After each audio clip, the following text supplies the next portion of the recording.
இப்படி கொண்டு வந்தாங்களே இல்லைங்க, சிரிக்கிறதுக்கு இல்லை. நம்மளை எவ்வளவு மானங்கட்டவர்களாக, உரிமை உணர்வற்றவர்களாக, வெறும் கருவிகளாக திமுக அதிமுக அரசியல் பயன்படுத்திகிட்டு இருக்கு. இந்தியாவிலே எங்கேயாவது இத்தனை நடிகர்கள் கட்சி தொடங்கிக்கிறானா? இப்போ நம்ம இனத்தை எண்ணி பாருங்க, நம்ம சொந்த இனம் ஏமாறான்னா அறிவு கட்டத்தனமாக, விழிப்புணர்வு இல்லாமல், சந்தர்ப்பத்தை பயன்படுத்தி பண்பு கட்டத்தனமாக ஏமாறான் நம்ம ஆள். கோபமும் நமக்கு வேணும், அவனை திருத்தி கொண்டு வரணும். அவனை மட்டும் குற்றம் சாட்டினா பத்தாது. திமுக காரனை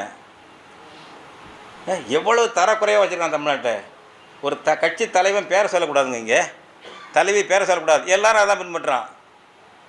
விஜயகாந்த் கட்சி உட்பட சொல்லக்கூடாது, தலைவர் பேரை சொல்லக்கூடாது. அந்த பண்பாட்டை கொண்டு வந்துட்டானுங்க. எங்கேயாவது இந்தியாவில் உண்டாத மாதிரி, பக்கத்தில் கேரளாவில் உண்டாத மாதிரி, கர்நாடகத்தில் உண்டா, இங்கே சொல்கிற திராவிடத்தில் உண்டா? இந்த கேடு